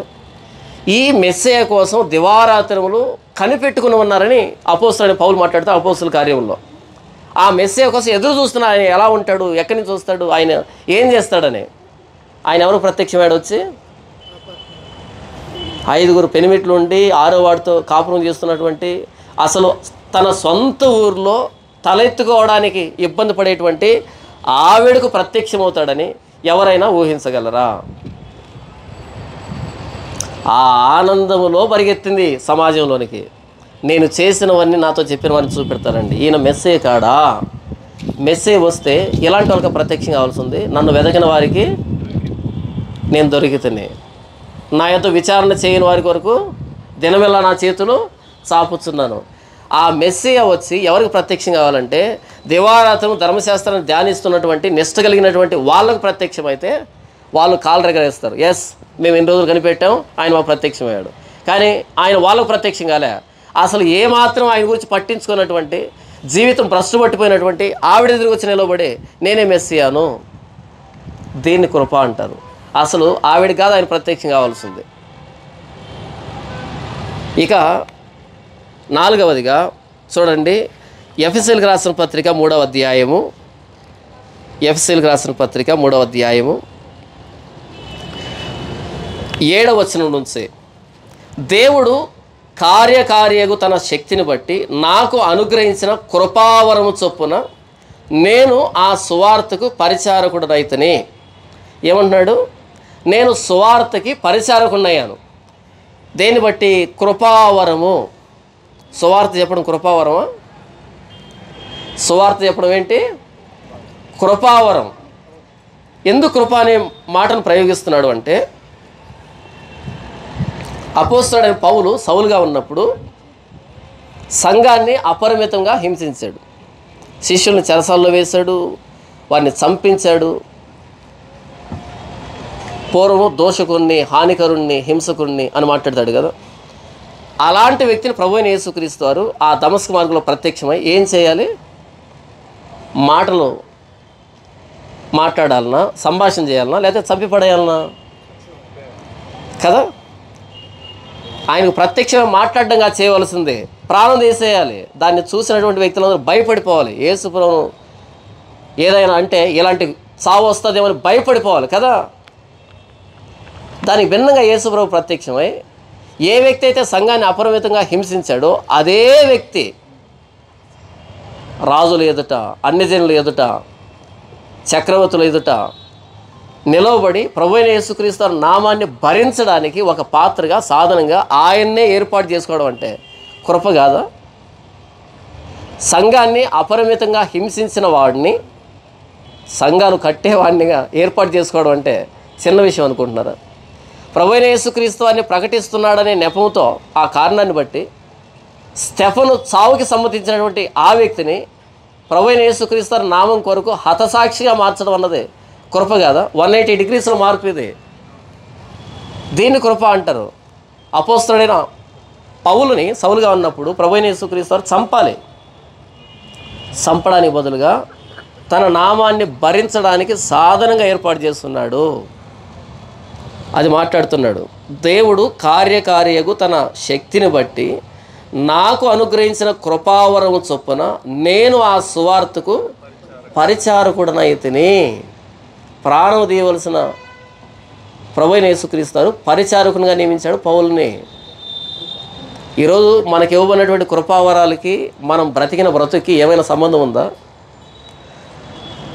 మనకు ప్రభువైన యేసుక్రీస్తు అనుగ్రహించిన కృపావరానికి మనం గతంలో బ్రతికిన బ్రతుక్కి ఏమైనా సంబంధం ఉందా? అస్సలు సంబంధం లేదు కదా. ఆ ఊర్లోనే ముక్కు చూపించుకోలేని స్థితిలో బ్రతుకుతున్నటువంటి ఆ సమరయ స్త్రీని ప్రతి ఇంటి తలుపు తట్టి రండి మెస్సయ్యను చూపెడతాను అనే సువార్థికురాలుగా చేశాడు అంటే కృప కాదు? సమాధుల్లో నివాసం చేస్తున్నాడు, సమాధుల్లో కేకలు వేస్తున్నాడు, రాత్రింబవళ్ళు బట్టలు లేవు, తను గాయపరుచుకుంటున్నాడు. ఆ వ్యక్తికి బట్టలు కట్టి దెకపోలేని ప్రాంతంలో 10 టౌన్లు అప్పగించాడు. మొత్తం 10 టౌన్లకి నీవే పాస్టర్వే. ఈ 10 ప్రాంతాలకి నీవే పాస్టర్వే, ఏకైక పాస్టర్వే. ఆయన వెళ్ళి సమాజంలో మాట్లాడుతూ ఉంటే ఆశ్చర్యం, ఈ వ్యక్తేనా? ఆ వ్యక్తే. దీన్ని కృప అంటారు. ఎవరికి అర్హత లేదో వారికి బహుమానం ఇవ్వడం. పరుగు పందెంలో మొట్టమొదటి వచ్చినోడికి బహుమానం ఇస్తే బాగుంటుంది, కానీ చివరి వచ్చినోడికి గోల్డ్ మెడల్ ఇస్తే దాన్ని కృప అంటారు. నీవు పరిగెత్తలేవని తెలిసి కూడా పరుగు పందెంలో దిగావు, చూసావా, శబాష్, ఇదిగో గోల్డ్ మెడల్. ఆత్మహత్య చేసుకోకుండా, నా నుంచి దూరంగా వెళ్ళిపోకుండా నేను క్షమిస్తానని నా వైపు తిరిగావు, చూసావా, శబాష్. అది కృప అంటే. ఈరోజు ఈ విషయం తెలియక, ప్రభువైన యేసుక్రీస్తు కృప చూపెడతాడనే విషయం తెలియక ఎంతోమంది జీవితాన్ని ఆహుతి చేసుకుంటున్నారు, వదిలిపెట్టేస్తున్నారు. నన్నెవరు అర్థం చేసుకోరు. సారీ, యేసు ప్రభు ఉన్నాడు, అర్థం చేసుకుంటాడు. మన ప్రధాన యాజకుడు మన బలహీనతలతో సహానుభవం లేనివాడు కాడు, కానీ ప్రతి విషయంలో మనవలే శోధించబడినను ఆయన పాపం లేనివాడుగా ఉన్నాడు. కాబట్టి మనం ఆయన దగ్గరికి వెళ్ళి సహాయాన్ని అడగొచ్చు. నన్నెవరు అర్థం చేసుకోరు, యేసు ప్రభు తప్ప కదా. నన్నెవరో క్షమించరు, యేసు ప్రభు తప్ప. యేసు ప్రభు మాత్రమే మనల్ని అర్థం చేసుకుంటాడు. ఈ విషయం ఆత్మహత్య చేసుకున్న వాళ్ళకి చెబితే ఎన్ని ఆత్మహత్యలు ఆగిపోతాయో. డిప్రెషన్లో ఉంటారు, మనోవ్యాధి అంటారు కదా, మనోవ్యాధికి మందు లేదంట. ఉంది, ప్రభువైన యేసుక్రీస్తు సిలువ. మనోవ్యాధికి మందు లేదని బయట సామెత. మనోవ్యాధికి మందు ఉంది, దానికి చికిత్స ఉంది. మనోవ్యాధి కలిగిన వాడిని మనుషులను బట్టి వాడిగా మారుస్తాడు ఆయన.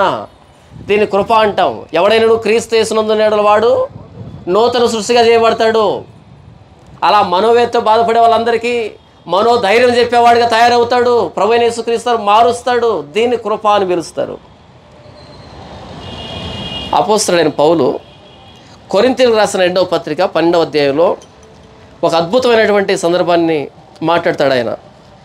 అంటే ఆయన స్థితిని గురించి ఆయన ఏమని మాట్లాడతాడు అంటే 7వ వచనం, మొదటి వచనం నుంచి ఆయన మొత్తం వర్ణిస్తాడు. అయితే మన సమయం లేదు కాబట్టి ఇక్కడికి వస్తున్నాను.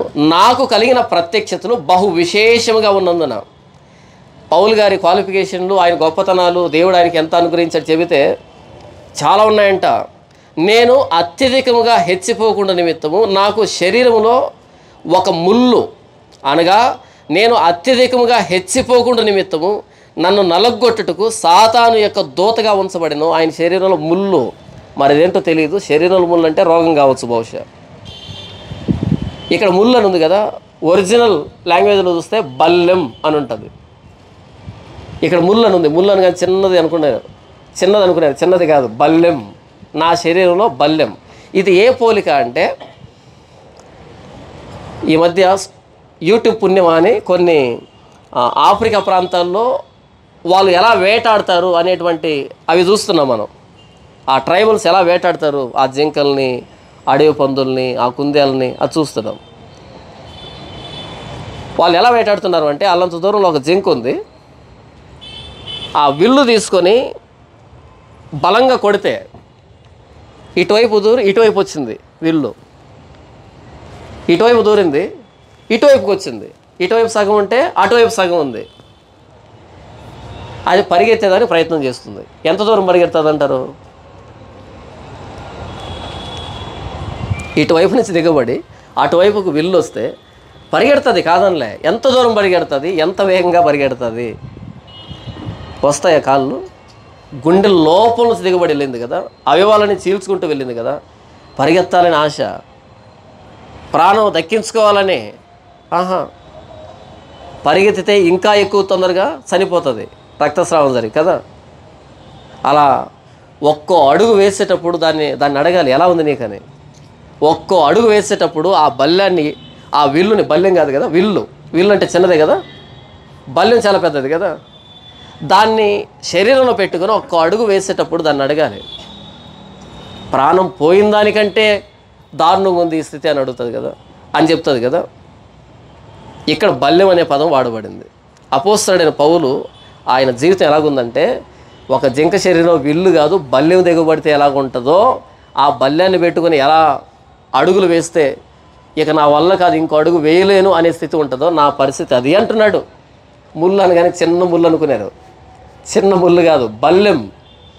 నాకు కలిగిన ప్రత్యక్షతలు బహు విశేషముగా ఉన్నందున, ప్రత్యక్షతలు ఆ స్థాయిలోనే ఉన్నాయి, బల్యం కూడా ఆ స్థాయిలోనే దిగబడింది కదా.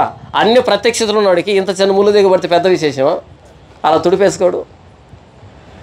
కనుక ప్రత్యక్షతలు ఎన్ని ఉన్నాయో బల్యం కూడా అంత పెద్ద దిగబడింది. నేను అత్యధికముగా హెచ్చిపోకుండా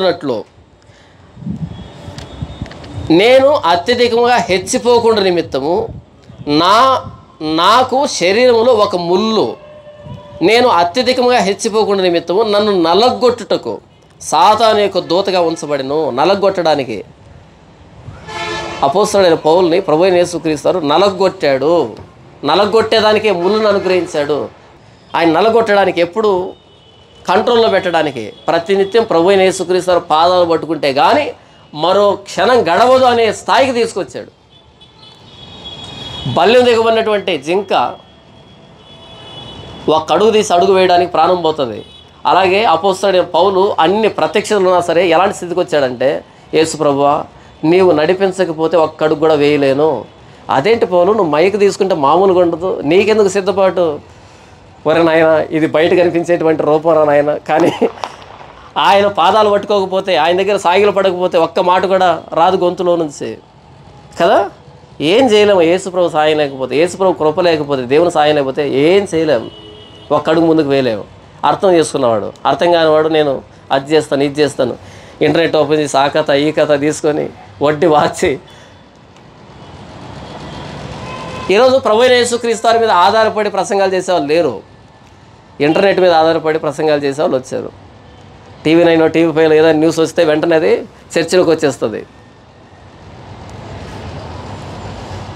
అది నా యొద్ద నుండి తొలగిపోవాలని దాని విషయమై ముమ్మారు ప్రభువును వేడుకుంటే, ముమ్మారు అంటే 3 సార్లు అని కాదు, మొత్తంగా అని. సైన్యములకు అధిపతి అయిన యెహోవా పరిశుద్ధుడు పరిశుద్ధుడు పరిశుద్ధుడు 3 సార్లేనా? మొత్తంగా.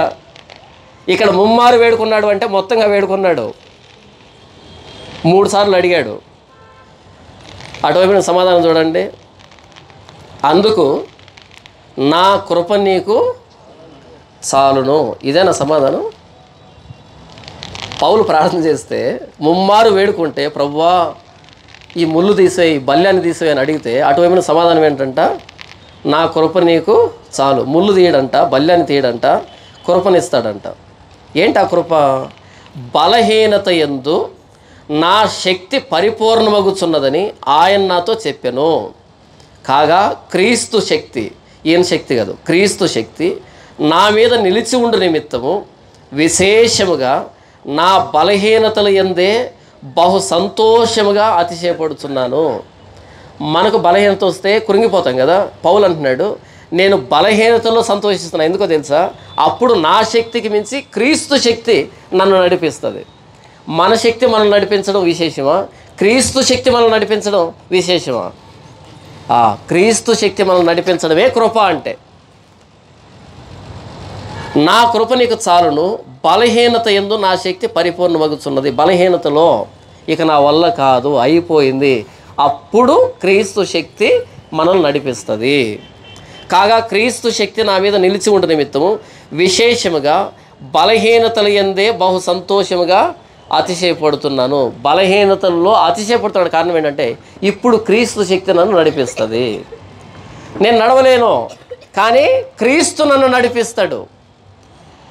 ఏలియా వెళ్ళి ప్రార్థన చేస్తున్నాడు, ప్రభువా ఇంత మట్టుకు చాలు, ఇక తీసుకో నా ప్రాణాన్ని.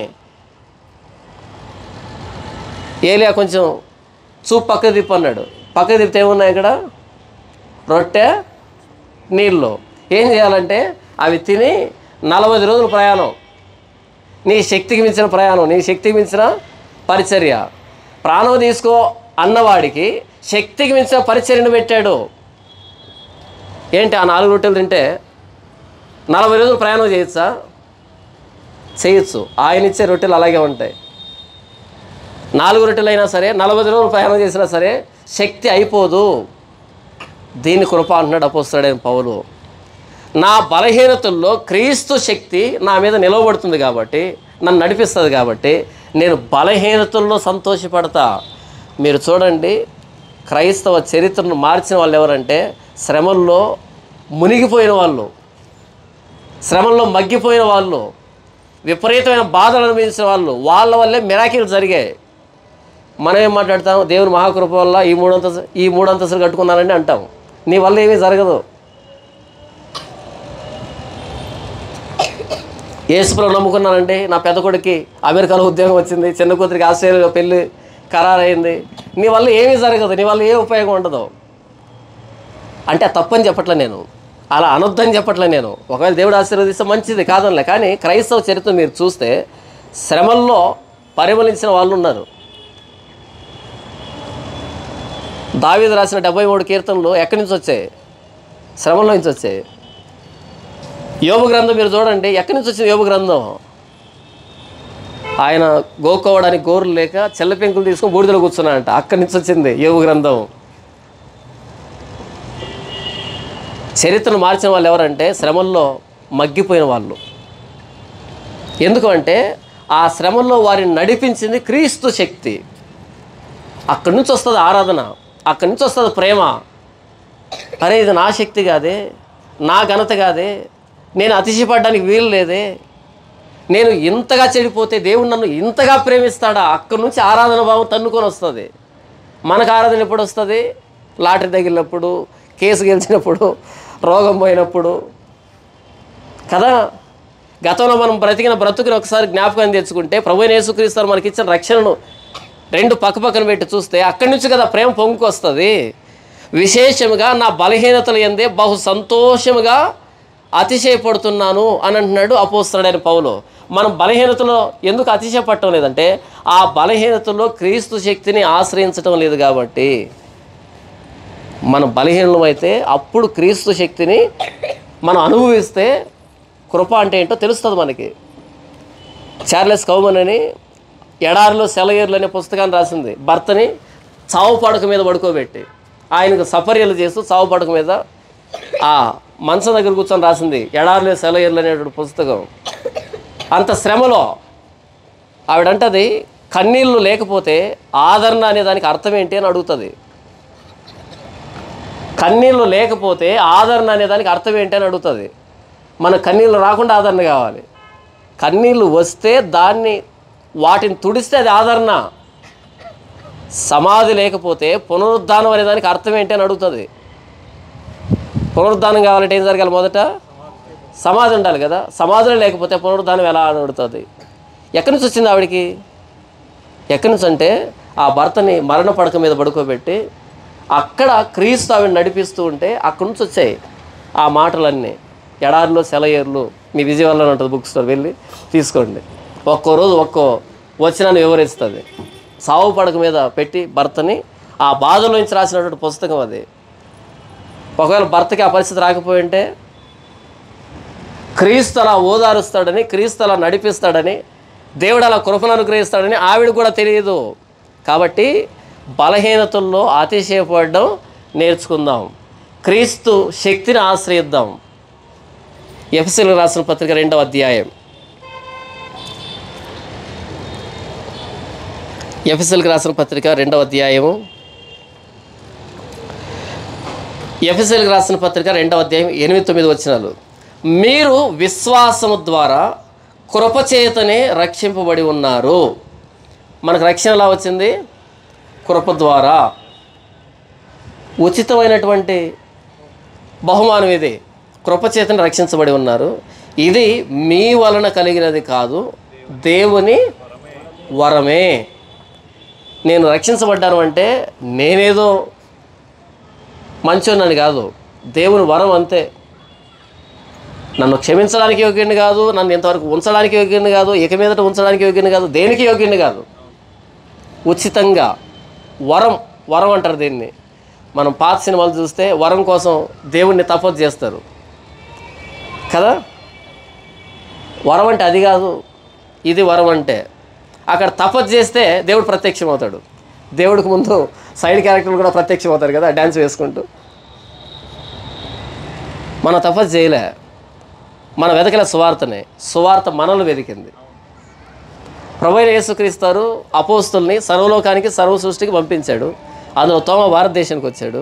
అక్కడి నుంచి సువార్త భారతదేశంలో ప్రకటించబడడం ప్రారంభిస్తే 2024 కదా ఇది. మన దాకా సువార్త వచ్చిందంటే మనంగా తపస్సు చేసింది. ఇక్కడ ఎన్ని వందల మంది, వేల మంది నోర్లు మారి ఎంతమంది జీవితాలు సువార్తకు త్యాగం అయితే మన దాకా సువార్త వచ్చింది. ఒకసారి ఆలోచించండి, మనం ఎక్కడ, మన అడ్రస్ ఎక్కడ, మన బ్రతుకేంటి, ఎప్పుడు సువార్త ప్రారంభమైంది, అప్పటి నుంచి ఎన్ని తరాలు మారి మన చెవి దాకా, మన ఇంటి దగ్గరికి వస్తే ఇప్పుడు ప్యానెల్ కొడుతున్నారు మా ఇంట్లోకి, మా వీధిలోనికి మత ప్రచారం చేయొద్దని. ఏం చేయలేం, మౌనం పాటించడం తప్ప. మత ప్రచారం కాదు ఇది, మత ప్రచారం కాదు ఇది. వరం, దేవుని వరం. మనల్ని వెదుగుతున్నాడు ఆయన. మత ప్రచారం కాదు ఇది.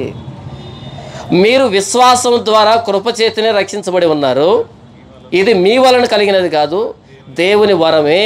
వరం అంటే పాత సినిమాల్లో ఇచ్చేది కాదు. వరం అంటే ఇది దేవుని వరం. అంటే అది క్రియల వలన కలిగినది కాదు కనుక ఎవడును అతిశయపడ వీలు లేదు.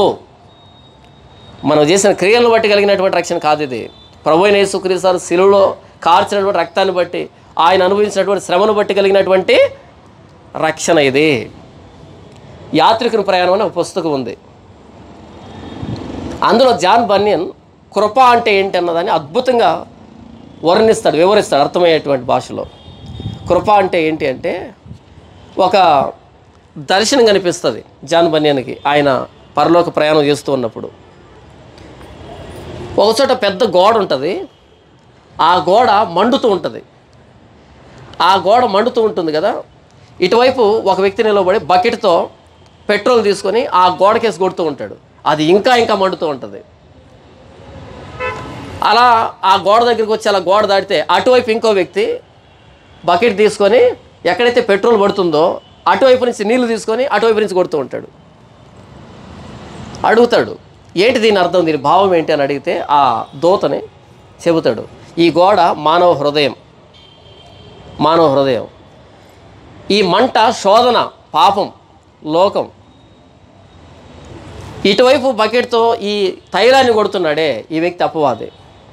ప్రభువైన యేసుక్రీస్తు వారిలో మారు మనసు పొందినటువంటి, పాపక్షమ పొందినటువంటి ఒక వ్యక్తిని మరలా లోకంలోనికి తీసుకొని రావడానికి, వాడిని మండించడానికి పాపపు కోరికలతో, శోధనలతో వాడిని మరలా లోకంలో తీసుకురావడానికి అపవాది ఇటువైపు తైలాన్ని కొడుతున్నాడు, ఇంకా శోధన పెంచేటువంటి ప్రయత్నం చేస్తున్నాడు.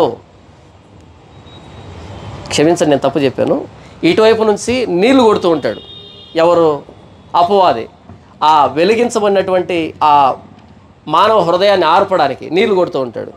ఎక్కడైతే నీళ్లు పడ్డాయో అటువైపు తైలాన్ని కొడుతూ ఉంటాడు, అటువైపు నుంచి దేవదూత. అంటే ఈ మారు మనసుని, ఈ వేడిని చల్లార్చడానికి, మరలా లోకంలో తీసుకుని వెళ్ళడానికి ఇటువైపు నుంచి నీళ్లు కొడుతూ ఉంటే అపవాది,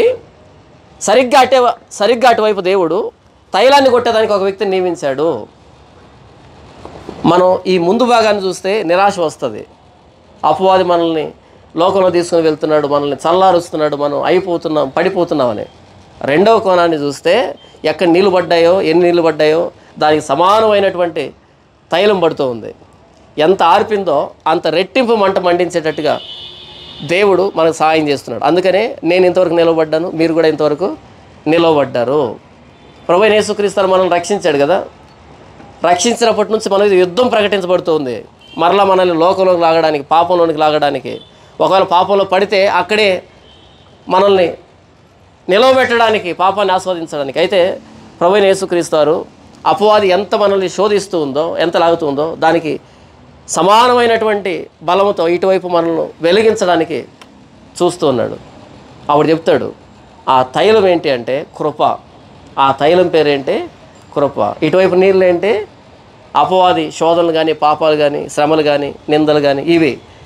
దానికి సమానమైనటువంటి నిష్పత్తిలో, పరిమాణంలో ఇటువైపు నుంచి తైలం కొట్టబడుతుంది కదా, ఆ తైలం పేరే కృప అని అంటాడు.